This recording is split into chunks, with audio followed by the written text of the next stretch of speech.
Un solo científico creó 3 invenciones que, accidentalmente, causaron la muerte de millones de personas, incluida la suya. Además, disminuyeron la inteligencia promedio de la gente alrededor del mundo, aumentaron los índices criminales y causaron 2 desastres ambientales diferentes con los que hoy en día aún lidiamos. En 1944, un joven científico que recién había terminado su maestría, Claire Patterson, comenzó a trabajar en el Proyecto Manhattan, construyendo las primeras armas nucleares. Su trabajo era concentrar uranio-235, el combustible fisible para bombas, del uranio-238, que es más común. Esto requiere enormes máquinas, espectrómetros de masa, que separan los 2 tipos de uranio por sus leves diferencias en masa.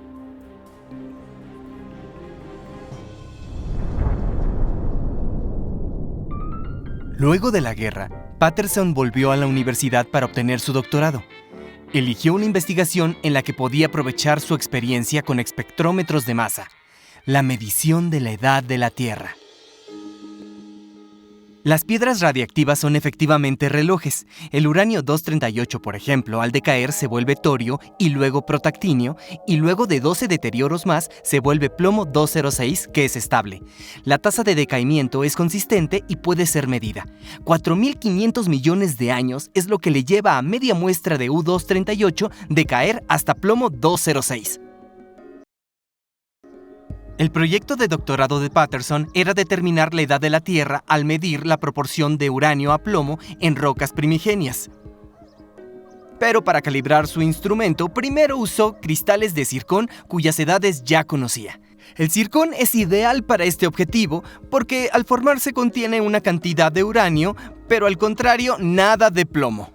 Así que cualquier plomo que encuentres en una piedra de zircón, sabes que será producto de decaimiento del uranio. Patterson se encargó de medir el contenido de plomo y otro estudiante, George Tilton, midió el uranio. Las mediciones de uranio de Tilton estuvieron bien, coincidieron con las predicciones, pero las mediciones de plomo de Patterson eran bastante confusas y eran varias veces más altas de lo que esperaban. Veíamos el uranio de George y mi plomo. No está bien, Patterson.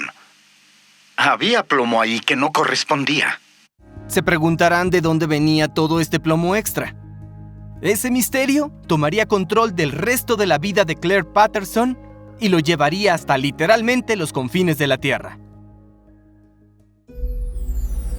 En 1908, una mujer conducía a través del puente de Belle Isle en Detroit cuando su coche se detuvo.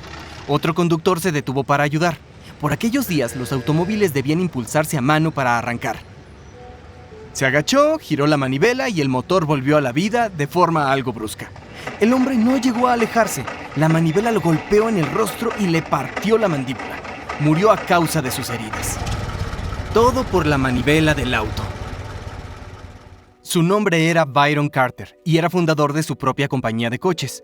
Tenía buenos contactos entre los fabricantes automotores de Detroit y contaba entre sus amigos con el fundador de Cadillac, Henry Leland. Leland estaba tan angustiado por la muerte de su amigo que decidió eliminar las manivelas de los coches.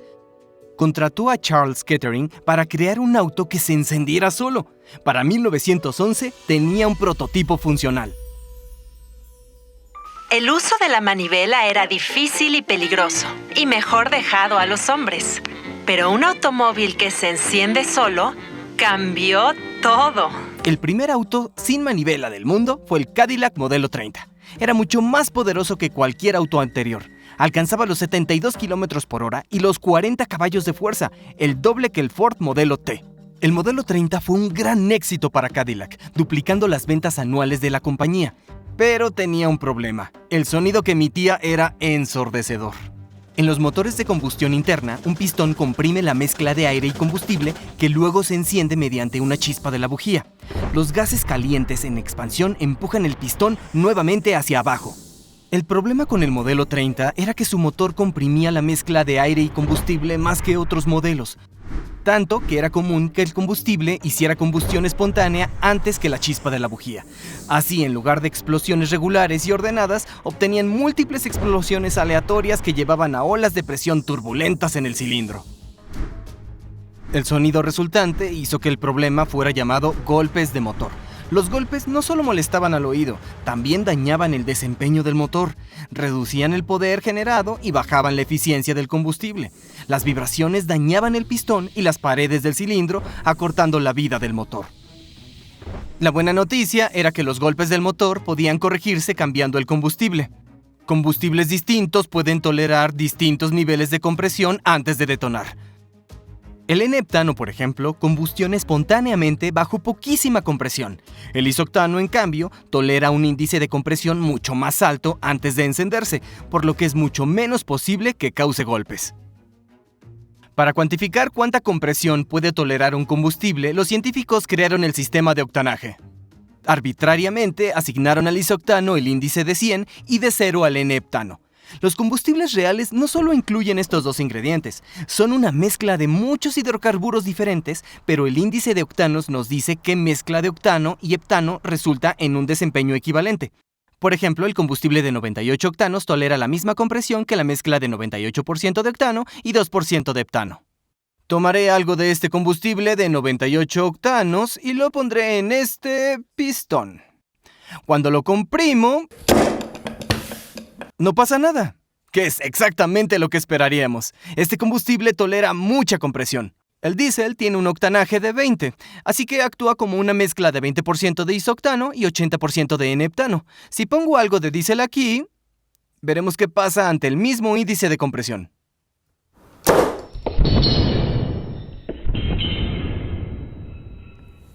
Ahí lo tienes. Hubo una pequeña explosión. Eso es porque es un combustible bajo en octanos, es lo que se supone que el diésel hace, lo comprimes y se enciende, pero la realidad es que no quieres este tipo de combustible en un motor de bujías. La razón por la que los autos caros requieren octanaje elevado es la prevención contra golpes en sus motores de alta compresión y desempeño. Kettering quería hallar un aditivo que aumentara el octanaje de combustible ordinario y eliminara los golpes en motores de alta compresión. Contrató al ingeniero Thomas Midgley Jr. de 27 años. Midgley experimentó con todo tipo de compuestos, desde manteca derretida y alcanfor hasta etanoato de etilo y cloruro de aluminio. Más tarde escribió que la mayoría tenían menos efecto que escupir en un lago. Fue prueba y error. El etanol fue una excepción interesante. Sí detuvo los golpes, pero se necesitaba mucha cantidad, casi 10% de la mezcla combustible para que fuera efectivo. Esa cantidad de etanol sería cara y complicaría obtener ganancias, y Midgley estaba buscando un aditivo que fuera económico, fácil de producir y efectivo en bajas concentraciones, así que siguió buscando. Luego encontró el telurio. Funcionaba muy bien como agente antigolpes, pero tenía un olor terrible.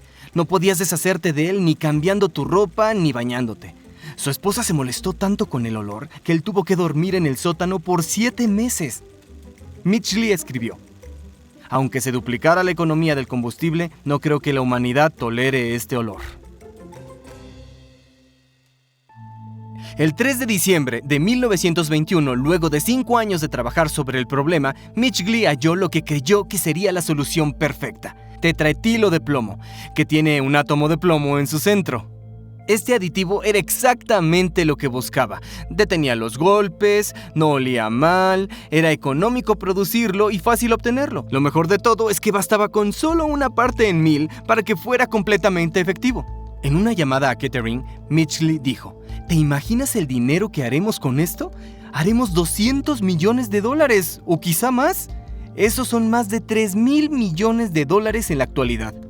Por su descubrimiento, la Sociedad Química Estadounidense le dio el prestigioso premio Nichols y le pidieron que diera una serie de charlas, pero Midgley se negó. Kettering y él patentaron el proceso para hacer tetraetilo de plomo y llamaron al nuevo aditivo etilo. Quizás para que fuera confundido con otro aditivo común, el etanol. Ellos nunca mencionaron el plomo. Luego formaron un equipo con 3 de las corporaciones más grandes del país, General Motors, DuPont y Standard Oil de Nueva Jersey, y crearon la corporación Ethyl. Su marketing era brillante.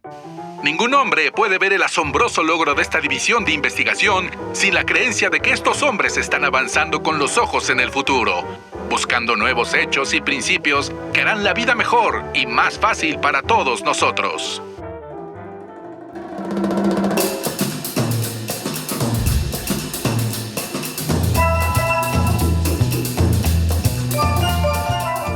la carrera de Indianapolis 500 de 1923, los 3 finalistas habían usado etilo y la demanda por gasolina con plomo se elevó.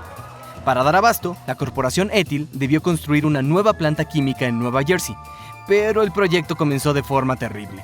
A los 2 meses de inaugurar, docenas de empleados se enfermaron por intoxicación por plomo. 5 de ellos murieron. Para calmar la alarma del público, Midgley dio una conferencia de prensa. Allí puso tetraetilo de plomo sobre su mano y lo inhaló durante 1 minuto entero. Dijo que podía hacer esto diariamente sin consecuencias, pero Midgley sabía los riesgos. La razón por la que había rechazado dar charlas públicas es que había pasado mucho de 1923 en Florida, donde él mismo se estaba recuperando de intoxicación por plomo. No se acercaba a su propio producto si podía evitarlo. El plomo es peligroso incluso en dosis pequeñas. Imita al calcio en nuestros cuerpos, así que no hay forma eficiente de deshacernos de él. Y como el calcio, el plomo puede almacenarse en los huesos por años, por lo que puede seguir contaminando nuestro cuerpo mucho después de la exposición. El órgano más sensible al plomo es el cerebro. El plomo deshace la envoltura de mielina de nuestros axones y previene la emisión de neurotransmisores. Por eso, los síntomas comunes de esta intoxicación incluyen cefalea, pérdida de memoria y hormigueo en manos y pies. Los niños son especialmente susceptibles. La exposición al plomo puede causar desórdenes cognitivos y problemas conductuales. Los daños del plomo se conocen desde hace cientos de años. Ya en 1786, Benjamin Franklin señaló que el plomo había sido utilizado por demasiado tiempo considerando su toxicidad.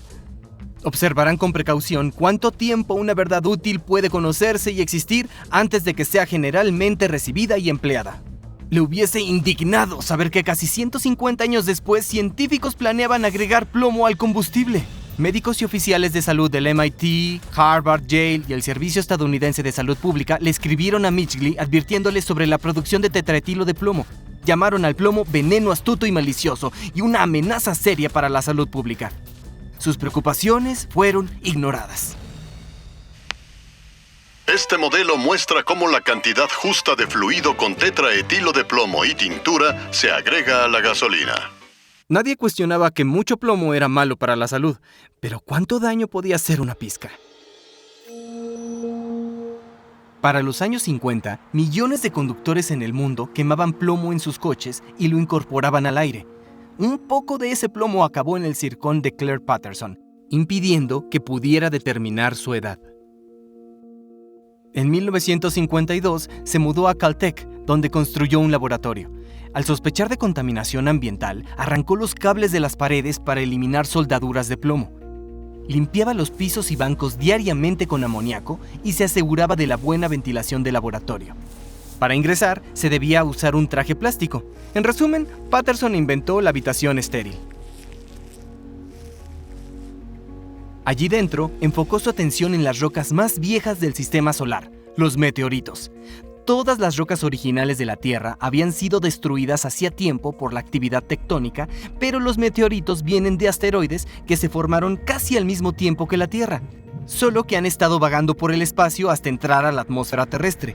Así que la mejor forma de medir la edad de la Tierra era medir la edad de los meteoritos. Patterson midió 5 meteoritos, cada uno con 3 técnicas de fechado radiométrico, y halló que todos tenían 4.550 millones de años. Ese número está dentro del 0.15% del valor actualmente aceptado de la edad de la Tierra. Antes del experimento de Patterson, la gente creía que la Tierra tenía 1.000 millones de años menos. Patterson lo logró, midió la edad de la Tierra, pero no había terminado con la eliminación de contaminantes de plomo. La preocupación por la exposición al plomo había seguido creciendo, pero el presidente de Standard Oil, Frank Howard, resistió diciendo: "No hallamos justificación para renunciar a lo que ha obtenido la industria como regalo del cielo por la posibilidad de que haya un riesgo involucrado en ello". Científicos financiados por la corporación Ethyl decían que el plomo era una parte natural de nuestro ambiente y en consecuencia no era dañino. Pero Patterson se preguntaba, ¿cuán natural es el plomo en nuestro ambiente? Y él tenía las habilidades para averiguarlo. Comenzó midiendo el plomo en el océano. Si fuera natural, Debería haber una concentración de plomo similar sin importar la profundidad. Pero si la contaminación del plomo hubiese aumentado recientemente, estaría más concentrado cerca de la superficie.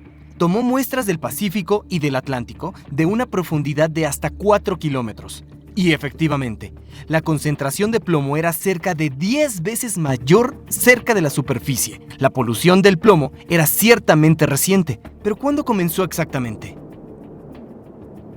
Para averiguarlo, Patterson debió ir a Groenlandia y a la Antártida. Los núcleos de hielo almacenan el nivel de plomo en el aire de hace miles de años. Los niveles de plomo en la atmósfera habían sido elevados por los últimos 4.500 años y siempre debido a actividad humana, mayormente a la fundición de minerales para metal. Puedes ver el ascenso y la caída de los imperios griego y romano, el descenso debido a la peste negra en el siglo XIV y, por supuesto, el pico en el siglo XX gracias a la industrialización y el tetraetilo de plomo. ¿Qué le causaba esto a la gente? Patterson observó los niveles de plomo en dientes y huesos de cadáveres recientes en Estados Unidos. Para comparar, midió el plomo en dientes y huesos de momias peruanas y egipcias. Como vivieron hace más de 1.600 años, estuvieron expuestas a mucho menos plomo durante su vida. Él esperaba hallar que los cuerpos modernos tuvieran 100 veces más plomo en sus huesos, pero los resultados mostraron que la proporción era de 1.000 veces más. Los estadounidenses del siglo XX tenían 1.000 veces más plomo en sus huesos que sus ancestros. Estudios en dientes de leche revelaron que incluso la contaminación por plomo inferior a lo considerado seguro resultaba en dificultades cognitivas, IQ inferior y problemas conductuales. Hay un amplio consenso por parte de todos, excepto de la industria del plomo y sus voceros, de que el plomo es muy tóxico, aún en dosis mínimas. Otro estudio mostró que aquellos con más nivel de plomo en dientes de leche eran varias veces más propensos a reprobar y abandonar la secundaria. Como resultado de estos estudios, el nivel de plomo en sangre de niños aceptable por el Centro de Control de Enfermedades bajó de 60 microgramos por decilitro a 3.5. Por lo que sabemos hoy, no hay ningún nivel de plomo seguro. Mundialmente se cree que el plomo es responsable de casi 2/3 de las discapacidades intelectuales sin explicación. De acuerdo a un estudio de 2022, más de la mitad de la población estadounidense actual, 170 millones de personas, fue expuesta a altos niveles de plomo en su primera infancia. Los nacidos entre 1951 y 1980 fueron desproporcionadamente afectados. La estimación del autor es que, en total, el plomo causó una pérdida de más de 800 millones de puntos de IQ. El mundo es menos inteligente hoy por la gasolina con plomo. Pero hay correlaciones más problemáticas. Los Estados Unidos tuvieron un alza constante en el crimen desde los años 70 a los 90. Luego cayó abruptamente según las estadísticas en nuestro país. Este gráfico se ve muy similar al que muestra el nivel de plomo en sangre de niños, justo con la diferencia de 20 años. La pregunta es, ¿cometieron más crímenes en la adultez de los que hubiesen cometido esos niños que fueron expuestos a mayores niveles de plomo? Quizás creas que es tan solo una falsa correlación, pero el mismo patrón aparece en varios países, incluyendo Gran Bretaña, Canadá y Australia. Y sabemos que hay una relación causal entre la exposición al plomo y el comportamiento antisocial y violento. Un estudio de 340 adolescentes halló que quienes habían sido arrestados eran 4 veces más propensos a tener plomo elevado en huesos a comparación de quienes no habían tenido altercados con la ley. Esto no quiere decir que el plomo es responsable de todo el alza de criminalidad, pero es posible que sea responsable de una parte. Es difícil estimar la cantidad precisa de muertes por plomo. Uno de sus efectos menos conocidos es el endurecimiento de las arterias, que lleva a enfermedades cardiovasculares. Un estudio de 2018 halló al plomo como posible responsable de 250,000 muertes al año en Estados Unidos. Al asumir esa cantidad como constante durante este siglo, eso suma 25 millones de muertes tan solo en este país. Mundialmente, la figura puede llegar a las 100 millones, la mayoría de ellas gracias a la decisión de Mitchell de poner plomo en la gasolina, una sustancia que sabía de primera mano que era tóxica, pero decidió hacerlo igual para maximizar ganancias. Y el problema no ha terminado. Estimaciones actuales de muertes por plomo van de 500 a 900,000 por año. El informe 2020 de UNICEF advierte que 1 de cada 3 niños en el mundo, que suman 800 millones de niños, tienen niveles de plomo en sangre a más de 5 microgramos por decilitro. Mucho de este plomo viene de baterías y procesos industriales, pero una parte aún es por la invención de Midgley. Luego del éxito de Midgley con Ethyl, fue puesto a cargo de otro proyecto de ingeniería. GM no solo fabricaba coches, sino también electrodomésticos, y los refrigeradores tenían un problema. Los dos gases más usados como refrigerantes eran el metanoato de metilo y el dióxido de azufre, uno altamente tóxico y el otro inflamable. A Midgley le fue encargado crear una alternativa más segura. En 1928 desarrolló un refrigerante ni tóxico ni inflamable, el dicloro-difluorometano. GM llamó a este nuevo producto Freon, y para demostrar su seguridad, durante su lanzamiento en la Sociedad Química Estadounidense, Midgley inhaló fuertemente el gas y sopló una vela. En las décadas siguientes, clorofluorocarburos como Freon se volvieron muy populares y eran usados como solventes y aerosoles. El problema es que los clorofluorocarburos son livianos y estables. Al soltar estos gases en la atmósfera, trepan hasta la estratosfera, donde pueden permanecer de 50 a 100 años.